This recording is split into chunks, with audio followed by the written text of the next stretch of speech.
Hello class. Welcome back बच्चों।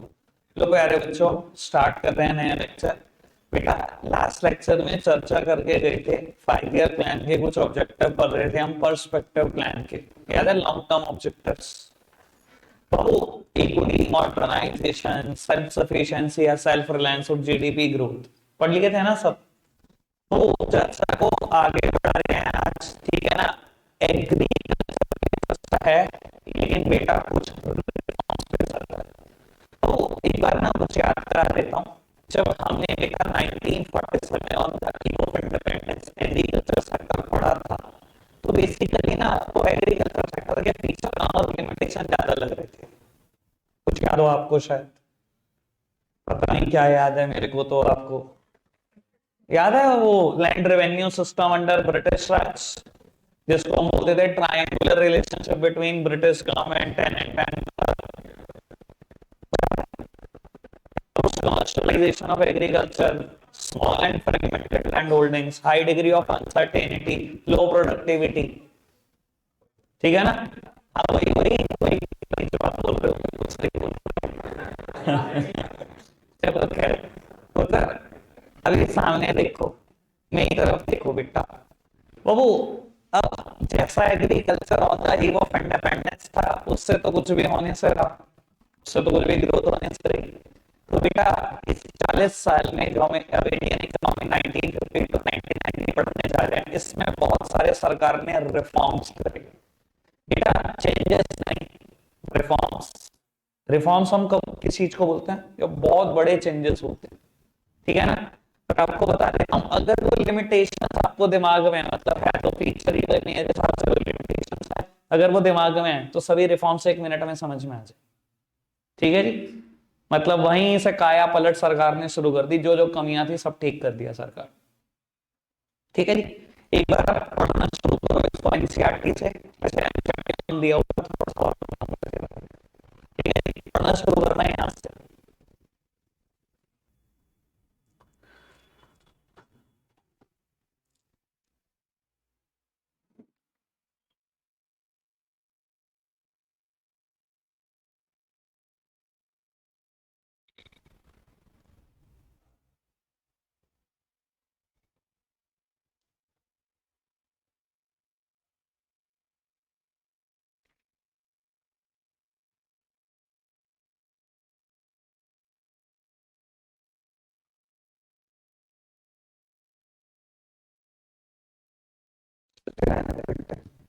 बाहर रहना पड़ेगा।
क्या तक कर रहे हो?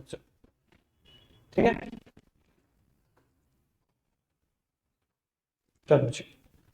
बेटा, तो ये तो इस टॉपिक का नाम लिखते हैं लैंड रिफॉर्म्स। सच में बेटा ये एग्रीकल्चरल रिफॉर्म्स है, ठीक है ना। और बेटा, लैंड रिफॉर्म्स एक छोटा सा पार्ट है इसका, ठीक है ना। एनसीईआरटी ने तो लैंड रिफॉर्म की चर्चा करी, पर बेटा सिर्फ ये नहीं हुए थे, कुछ टेक्निकल रिफॉर्म्स भी थे और कुछ जनरल रिफॉर्म्स भी थे। उसमें लगभग 4 4 हेडिंग है और सभी हमें अच्छे से पढ़नी है।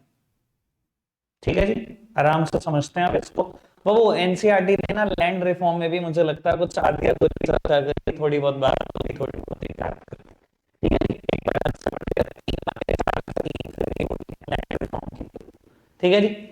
तो सबसे पहली बात वो समझ में आई गई होगी, वहां से लिंक करो, इसको वहां से याद करो।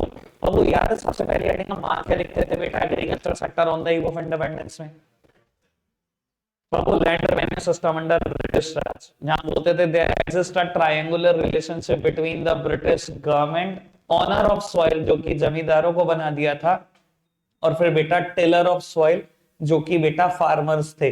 ऐसा ही तो ट्रायंगल क्रिएट कर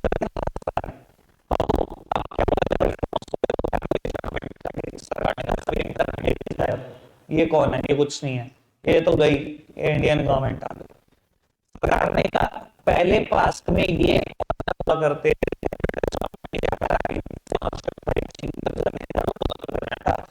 दोबारा छीन कर दोबारा वापसी उन्हीं को ऑनर बना दिया कि तो रियलिटी में मालिक थे, इंटरमीडियरीज खत्म कर दिया। समझ आई पहली बात। दूसरी बात बेटा रेगुलेशन ऑफ रेंट, तो याद है आपको अगर इनको रेंट चार्ज करना होता तो फार्मर से कितना रेंट चार्ज करते थे, 70 to 80% ऑफ द क्रॉप खा जाते थे इनकी, जबकि इनपुट्स भी सारे ये लाते थे। याद है आपको ये बात, क्या बोलता था। तो अब क्या हुआ, यानी कि अभी वो पास्ट में ऑनर थे ही नहीं, लेकिन आज वो फार्मिंग कर रहे हैं, बिना किसी और की बेटा फार्मलैंड को कल्टीवेट कर रहे हैं, तो सरकार ने रेंट के ऊपर भी रेगुलेशन लगा दी, अपर कैप लगा दी। क्या रेंट, क्या अपर कैप लगाई कि रेंट किसी हालात में 1/3 of the value of the crop से ज्यादा नहीं हो सकता। समझ में आ रही है बेटा, यानी कि 33% ज्यादा से ज्यादा क्रॉप वैल्यू ऑफ क्रॉप से ज्यादा नहीं हो सकता रेंट, बचा लिया पहले। फिर बेटा दो बातें एनसीईआरटी में भी आई है, लैंड कंसोलिडेशन। बाबू लैंड कंसोलिडेशन का क्या मतलब है, ये उसका सॉल्यूशन है, small and fragmented land holdings. याद है आपको बेटा मैं बात बोला करता था कि अगर आपके पास 4 बीघा जमीन एक जगह पर है, 30 किलोमीटर दूर 8 बीघा जमीन है, और 3 किलोमीटर दूर बेटा जो 3 बीघा जमीन है, तो आप क्या करते थे, मोटिवेट कर देते थे, रेस्ट क्या रह जाती थी, अनइकोनॉमिक रह जाती थी, कोई भी इनकम नहीं होती थी इससे आपको। कोई नहीं, लैंड कंसोलिडेट कर देते हैं आपकी। लैंड कंसोलिडेशन का क्या मतलब है, a lot of land at one place instead of your आपकी इधर उधर इकट्ठा करके एक पर ले लो, 8 बीघा 4 बीघा 2 बीघा 14 बीघा, ये सब हमारे नाम पे दो।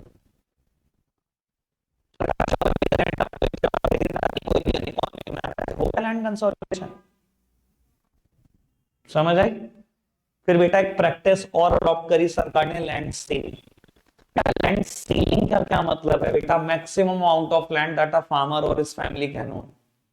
एक फार्मर या उसकी फैमिली के नाम मैक्सिमम कितनी लैंड हो सकती है, ठीक है ना। जो मेरी समझ है मैंने आपको बताया बेटा 100 किला जमीन हो सकती है। किला एक यूनिट है बेटा लैंड को मेजर करने की, जैसे हेक्टेयर एक यूनिट है, या कुछ लोग बीघा बोलते हैं, ठीक है ना। एक और यूनिट है बेटा किला, बहुत बड़ी होती है भैया, बहुत ज्यादा जमीन होती है, 100 किला हो सकती है कि हमें किसी भी पर्सन के नाम से।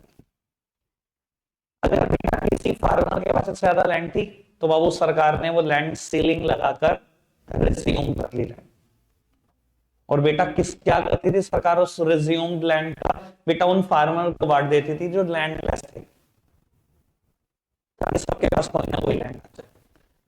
यानी इतनी होती है, समझ लो बेटा जहां तक आपकी रोशनी जा सकती है आंख की, इतनी लैंड, इससे भी ज्यादा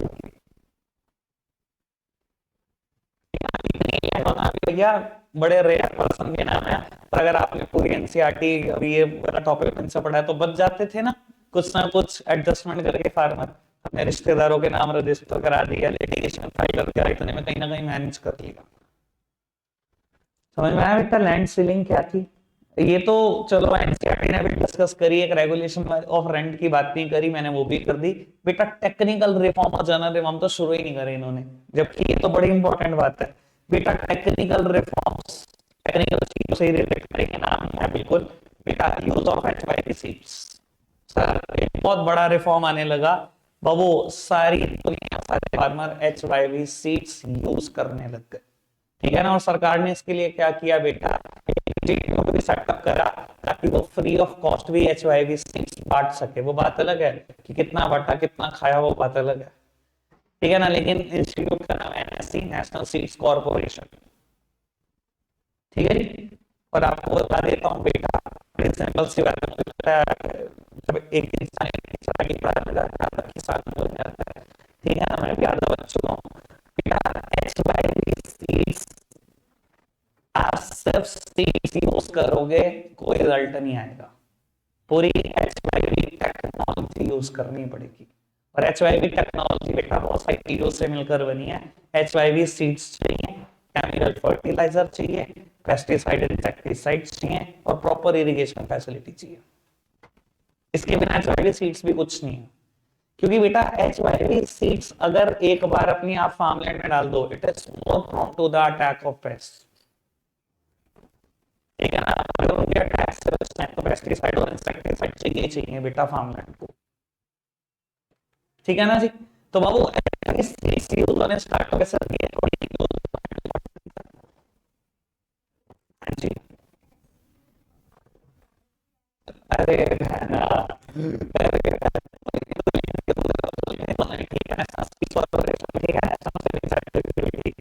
बुद्धि अलग चल रही है। मैक्रो आईडी जो कुचंबर निकल सकता है सारा निकाल देंगे उसका। चलो जी बेटा, use of HYV seeds, use of chemical fertilizers. बेटा केमिकल फर्टिलाइजर साथ साथ यूज करने पड़ेंगे, मैंने बता दिया आपको एक चीज और। बेटा देखो अति हर चीज की बुरी है, ठीक है ना। बोलते हैं ना अति हर चीज की बुरी है, excess of everything is bad. Sir excess में आप सोचो ना, मैं पल्सेस खा लो, दालें खा लो, बहुत अच्छी होती है सेहत के लिए। सर एक्सेस में खा लो वो भी बहुत बुरी है, एक्सेस में रोटी खा लो पूरी, वो भी बहुत है, ठीक है ना। तो सर केमिकल फर्टिलाइजर एक हद के बाद बहुत बुरे हैं, लेकिन अगर छोटे मोटे एक्सटेंट तक आप यूज कर रहे हो सर कोई बुराई नहीं है, कर सकते हो। और आपको बता देता हूं ये HYV टेक्नोलॉजी, पूरी इस टेक्नोलॉजी की वजह से ग्रीन रेवोल्यूशन भी आ रहा था, पर बेटा हुआ क्या, लोगों ने खराब कर दिया उस चीज को आज की तारीख में। अब केमिकल फर्टिलाइजर एक लिमिट में यूज नहीं होते, तो बस अंदर कर रखा है, ठीक है। Use of pesticides and insecticides, क्योंकि मैंने बता दिया टेक्नोलॉजी थोड़ा प्रोन टू रिस्क ज्यादा है, तो प्रोन टू अटैक ज्यादा है, इसलिए पेस्टिसाइड और इंसेक्टिसाइड्स का भी यूज होने लगा। सरकार ने क्या करा, 14 central plant protection centre establish कर दिए। ये क्या इनका काम था ये समझ लो। बहुत होता क्या था, क्योंकि HYV टेक्नोलॉजी के ऊपर बहुत सारे पेस्टिसाइड्स इंसेक्टिसाइड छिड़के जाते थे, इस वजह से क्योंकि बीमारियां बहुत फैल रही थी प्लांट की, तो सरकार ने क्या इंस्टीट्यूट एस्टैब्लिश करा, ये रिसर्च करते थे बेटा, सिर्फ बीमारियों पर रिसर्च करते थे कि प्लांट से रिलेटेड कौन से डिजीजेस फैल रही है और पेस्टिसाइड्स का इंसेक्टिसाइड का यूज करके को खत्म किया जा सकता। क्लियर है बेटा। अगर आप सिर्फ लैंड रिफॉर्म पढ़ लो ना तो एग्रीकल्चर शायद बिल्कुल ना बदलता। एग्रीकल्चर बदलने के कारण ये बहुत ज्यादा है, टेक्निकल रिफॉर्म और जनरल रिफॉर्म, ठीक है ना। तो ये तो बड़ी सिंपल बात होगी, पूरी तो यहीं से रिलेट करती है। फोर्थ ऑफ काम साइंटिफिक फार्म मैनेजमेंट प्रैक्टिसेस। अब सरकार ने 23 यूनिवर्सिटीज भी डेवलप कर दी जो सिर्फ यही काम करेगी, सिर्फ फार्मर्स को एजुकेट कर दो इस चीज के रिगार्डिंग, डिग्री कोर्सेज बना दो एग्रीकल्चर में। अब पता है बी एग्री आज की तारीख में एक डिग्री है, एम एग्री एक डिग्री है, bachelor of agriculture, master of agriculture. बेटा सरकार का काम यही है, सिर्फ फार्मर्स को आज की तारीख में एजुकेट करना है यूनिवर्सिटीज के थ्रू, कि आपको फार्मिंग में भी साइंटिफिक चीजें डालनी है, ठीक है। अब ऐसा नहीं है बेटा कि फार्मिंग में कोई साइंस नहीं है, फार्मिंग में बहुत साइंस है, रोटेशन ऑफ क्रॉप का बहुत बड़ा रोल है। इन्होंने बताया बेटा रोल है, बेटा रोटेशन ऑफ क्रॉप समझते हो ना। अगर यार ये सोचो ना कि एक बार मैंने वीट प्रोड्यूस कर लिया अपनी फार्मलैंड पे, मैं दोबारा भी यही करूंगा, मैं 3 बार भी यही करूंगा, मैं 4 बार भी यही करूंगा, सर खराब करते रहो आप।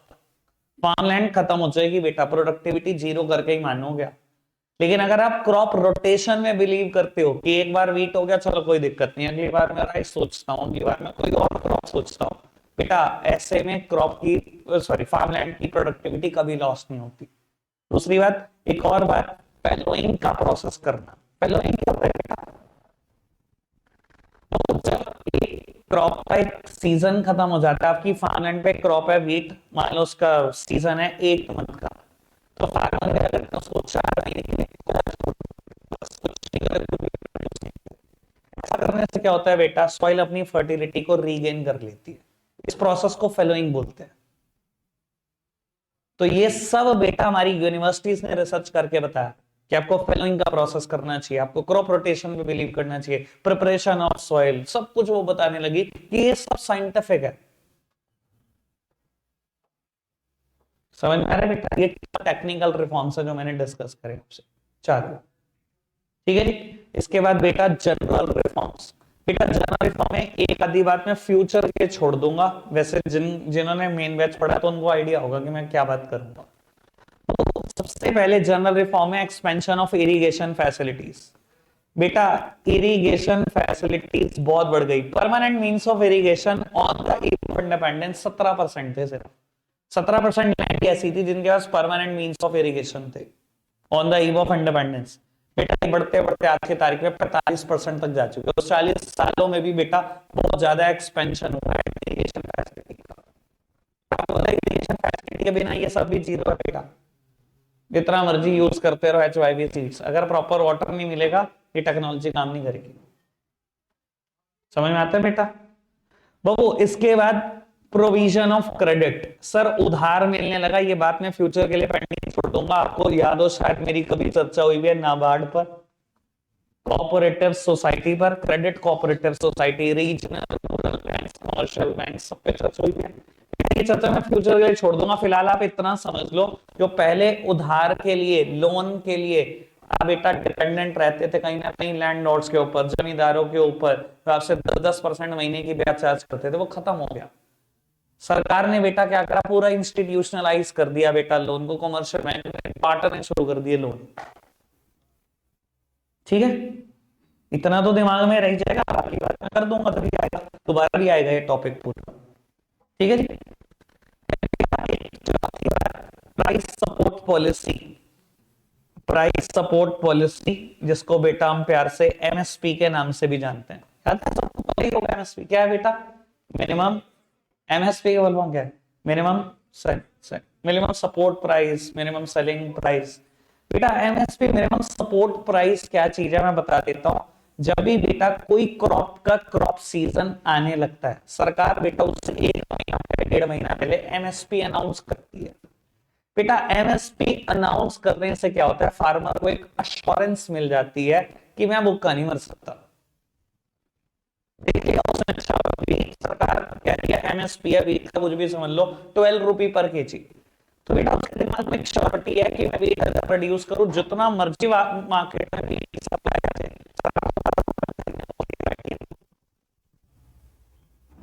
ठीक है ना? समझ में आती है ना? जैसे आप कई बार आप सुनते हो बेटा फार्मर्स ने क्या करा बेटा, पूरी पूरी क्रॉप फेंक दी उठाकर, क्योंकि मार्केट में बिक नहीं रही है, 1 रुपए किलो दाम हो गया, 2 रुपए किलो हो गया, तो उसकी कॉस्ट ही आ रही है 5-7 रुपए किलो, तो सड़कों पे फेंक देते हैं, इतना हंगामा होता है। तो बेटा मिनिमम सपोर्ट प्राइस होने से बेटा ये काम कभी नहीं हो सकता।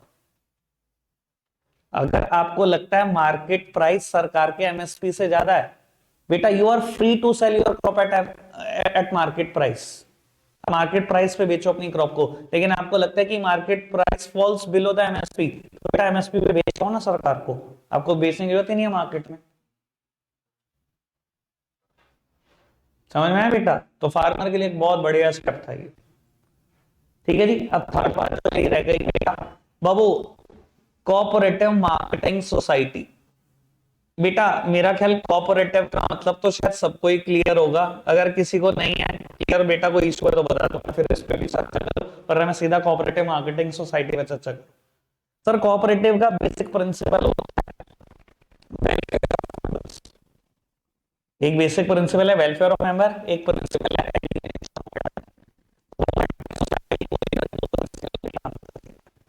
बेटा और अपने मेंबर्स का वेलफेयर सोचना है। कोऑपरेटिव मार्केटिंग सोसाइटी क्या करती है? It enhances the bargaining power of the farmers. सारे फार्मर्स को कहा जाता है इन कोऑपरेटिव मार्केटिंग सोसाइटी का मेंबर बन जाओ। इससे क्या होगा? फार्मर्स की बार्गेनिंग पावर एनहांस हो जाएगी। आपने छोटी छोटी क्रॉप है, आपकी क्रॉप 5 क्विंटल 10 क्विंटल, क्या बार्गेन करोगे मार्केट में जाकर? और मैं बोलूँ 1000 फार्मर 500 क्विंटल क्रॉप लेकर बेटा आपने एक सोसाइटी फॉर्म कर ली, अब कितनी क्रॉप हो गई सोसाइटी के पास? अब आई ना बार्गेनिंग पावर आई। ठीक है ना बेटा? कोऑपरेटिव मार्केटिंग सोसाइटी बहुत सारी चीजें इंश्योर करती है। इसमें से एक चीज ये है बेटा, ये अपने सभी मेंबर्स को कह देती है कि क्रॉप प्रोड्यूस करो ताकि मार्केट में सप्लाई क्रिएट ना हो सके। अब बेटा 1000 मेंबर सारे कह रहे जी हम तो वीट प्रोड्यूस करेंगे। बेटा इतने सारे मेंबर, 1000 के 1000 मेंबर सब वीट ही प्रोड्यूस करेंगे तो मार्केट में कितनी सप्लाई क्रिएट होगी? इट विल क्रिएट अ गलत ऑफ सप्लाई। तो कोऑपरेटिव मार्केटिंग सोसाइटी प्रोड्यूस करो ताकि मार्केट में सप्लाई क्रिएट ना हो, आपको ठीक दाम मिले आपकी क्रॉप का। दूसरी बात बेटा ये भी इंश्योर करती है कि आप रश में प्रोडक्ट ना बेचो। कभी क्रॉप प्रोड्यूस हुई आपके दिमाग में भैया सड़ जाएगी, खराब हो जाएगी, मेरे पास स्टोरेज फैसिलिटी नहीं, बेच दो जो दाम चल रहा है। रश में तो प्रोडक्ट को बेचना ही नहीं है। Provision of storage of crop is also provided by cooperative marketing societies. ये कहती है पूरा स्टोरेज का स्पेस हम मिलके ले लेते हैं, ठीक है ना, थोड़ा थोड़ा सबके हिस्से में आएगा, आप स्टोर करो, जल्दी ना बेचो, जल्दी बेचोगे कोई दाम नहीं मिलेगा आपको आपकी फसल का। समझ में आता है कोऑपरेटिव मार्केटिंग सोसाइटी क्या कर रही है? ठीक है, ये सब बेटा रिफॉर्म्स थे जिसकी वजह से एग्रीकल्चर रिफॉर्म हुआ। क्लियर है? अब कुछ भी मेरे को रिपीट करना है बता दो। एबोलिशन ऑफ इंटरमीडियरीज, इंटरमीडियरीज खत्म, regulation of rent, rent consolidate, land consolidation और बेटा लैंड सीलिंग। 4 तो लैंड रिफॉर्म्स हैं। कुछ करना है इसमें से repeat? Use of HYV seeds, use of chemical fertilizer, use of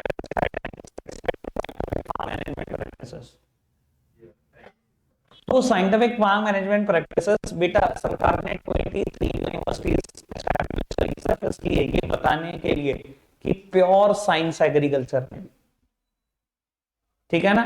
और बेटा इन्होंने ही यूनिवर्सिटीज नहीं बेटा फार्मर्स को गाइड करना शुरू करा कि आप रोटेशन ऑफ क्रॉप में बिलीव करो, या आप सॉइल प्रिपरेशन में बिलीव करो। इसको हम फेलोइंग बोलते हैं कि साइंटिफिक तरीके से करो फार्मिंग, ठीक है। जनरल रिफॉर्म में बेटा expansion of irrigation facility, provision of और बेटा बची भी 2 बातें, कोऑपरेटिव मार्केटिंग सोसाइटी और एमएसपी प्राइस सपोर्ट पॉलिसी। इनमें से कुछ रिपीट कराना तो बताओ, बढ़ाएं बात को आगे, ठीक है। चलो जी बाबू, एक ग्रीन रेवोल्यूशन वाला टॉपिक और खत्म करना है, ठीक है। थोड़ा टॉपिक है बेटा, ये खत्म करेंगे तो आज वाइंड अप करेंगे, पढ़ना शुरू करना।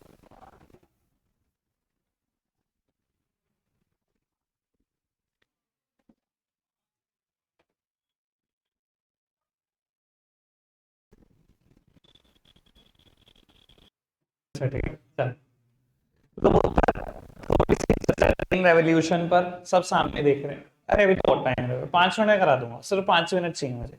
सामने देखो बेटा, ग्रीन रेवोल्यूशन बाबू बहुत सारे इकोनॉमिस्ट तो ये मानते हैं कि 2 बार आया इंडिया में, लेकिन कई किताबें सिर्फ 1 बार मेंशन, तो एनसीईआरटी में कहीं ना कहीं देता है महसूस की 2 बार की बात करती है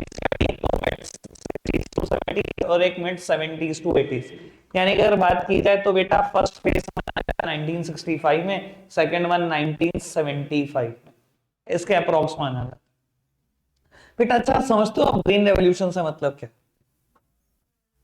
बेटा ग्रीन का मतलब क्रॉप से है और रेवोल्यूशन का मतलब स्पर्ट इन प्रोडक्टिविटी। प्रोडक्टिविटी में बहुत बड़ा उछाल आ गया जब क्रॉप की, तो उसको ग्रीन रेवोल्यूशन। और हमने पढ़े सारे, अगर ये इतने सारे रिफॉर्म्स ना होते ना तो शायद बेटा बहुत बड़ा उछाल कोई प्रोडक्टिविटी में आता भी। और बेटा ग्रीन रेवोल्यूशन फर्स्ट फेज का इसकी अपनी बहुत सारी मेरिट्स और डिमेरिट्स समझ जाती है, तो हमें पढ़ी है। बस ये बात है कि एनसीईआरटी थोड़ा अनसिस्टमैटिक लिखते हैं, हम उसको सिस्टमैटिक करना होता है। बेटा पहले लिमिटेशन की बात करूंगा, अगर आपने पढ़ा है तो ये भी पढ़ा होगा कि लिमिटेड क्रॉप था फर्स्ट फेज का रेवोल्यूशन। दो, वीट और राइस। तीसरी क्रॉप पे भी नहीं पहुंचा ग्रीन रेवोल्यूशन। आपने ये पढ़ा नहीं भी पढ़ा, लिमिटेड रीजन्स पे था, ठीक है ना। वो लिमिटेड रीजन्स फैक्ट कमेंट्स है, पीएटी पंजाब, आंध्र प्रदेश और तमिलनाडु, मुझे तो भैया ऐसे ही याद रहा था, ठीक है जी। ठीक है बेटा, लिमिटेड क्रॉप है, लिमिटेड रीजन है, ऐसे ही लिमिटेड फार्मिंग पॉपुलेशन है बेटा, क्योंकि टेक्नोलॉजी एक्सपेंसिव टेक्नोलॉजी है और बाबू इंडिया में बल्क ऑफ द फार्मर या तो स्मॉल है या मार्जिनल है, तो बेटा ये एचवाईवी टेक्नोलॉजी यूज नहीं कर पाए, तो बेनिफिट सिर्फ बेटा रिच फार्मर्स को। तीसरी लिमिटेशन है ग्रीन रेवोल्यूशन, ठीक है, limited crop, limited region, limited farming population, और चौथी हेडिंग लिमिटेड फार्मिंग पॉपुलेशन से रिलेट करती है इकोनॉमिक डिवाइड। अब आप खुद सोचो बेटा, क्योंकि एचवाईवी टेक्नोलॉजी महंगी है, खरीदी रिच फार्मर्स ने, ग्रीन एवोल्यूशन का फायदा रिच फार्मर्स ने उठाया, ना तो पुअर फार्मर खरीद पाया ना उसको फायदा मिला, तो ये जो खाई थी ये और बड़ी हो गई। भाई अमीर फार्मर था, उसने ही टेक्नोलॉजी यूज करी, उसने ग्रीन एवोल्यूशन का फायदा उठाया, और अमीर और गरीब वहीं का वहीं। तो बेटा कहीं ना कहीं रिच फार्मर और पुअर फार्मर के बीच जो गल्फ है, जो बहुत बड़ी खाई है, ये और बड़ी हो गई। और अब आप अभी देखते हो ना क्या होता है बेटा हमारे इंडिया में, loan waiver are frequently required, yet suicide is a serious challenge among the farmers. हर साल इन्हें लोन वेवर चाहिए, लोन देते रहो, लोन वेवर करते रहो, इसके अलावा भी बेटा जो सुसाइड चलते रहते हैं वो कोई रोक नहीं पाती, कोई सरकार नहीं रोक पाती, ठीक है ना जी। तो ये लिमिटेशंस हैं। फायदे की बात क्या है बेटा, बाबू दो बातें तो आपने बहुत अच्छे से पढ़ी होगी बेटा, सेल्फ सफिशिएंसी इन फूड ग्रेन्स अचीव हो गई थी, सेल्फ सफिशिएंसी इस ग्रीन एवोल्यूशन के बाद बेटा अचीव हो गई थी, ठीक है ना। पढ़ा होगा आपने, इन्होंने कहा था बफर मेंटेन करना शुरू कर दिया इंडिया ने, तो फ्लड के टाइम पर काम आएगा, फेमिन्स के टाइम पर काम आएगा आगे। बाबू एक और बात आती है, खाली बेटा बफर नहीं मेंटेन कर रहे थे, अब आपकी सोच बिल्कुल बदल चुकी थी, अब सबसिस्टेंस फार्मिंग से कमर्शियल फार्मिंग में शिफ्ट हो चुके थे, और ये फोर्स्ड नहीं था, कहते हैं ना फोर्स तो वहां पड़ा था।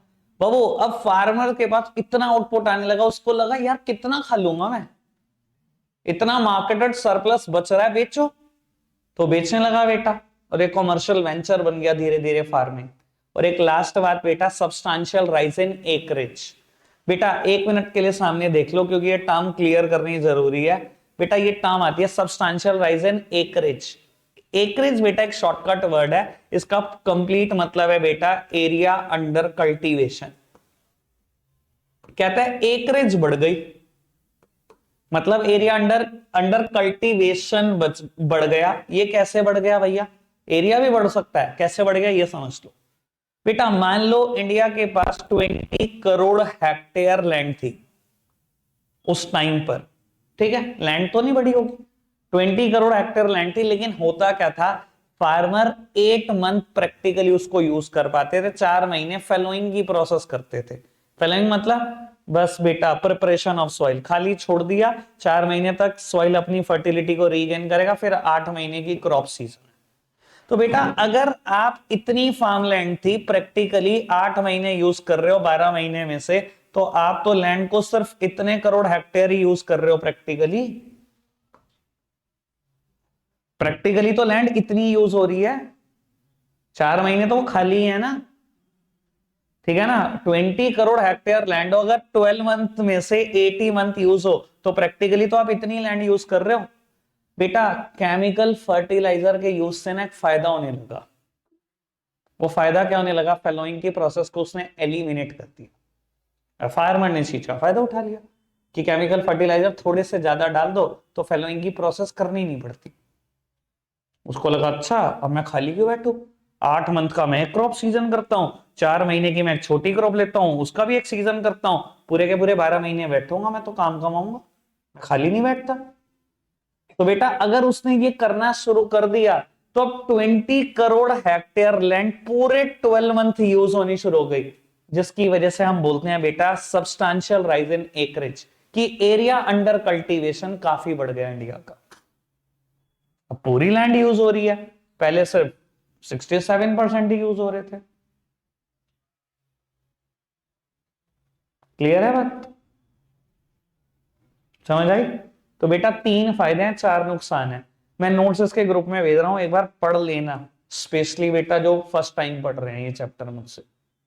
ठीक है, रखते आज के लिए इतना ही है, बाय बाय।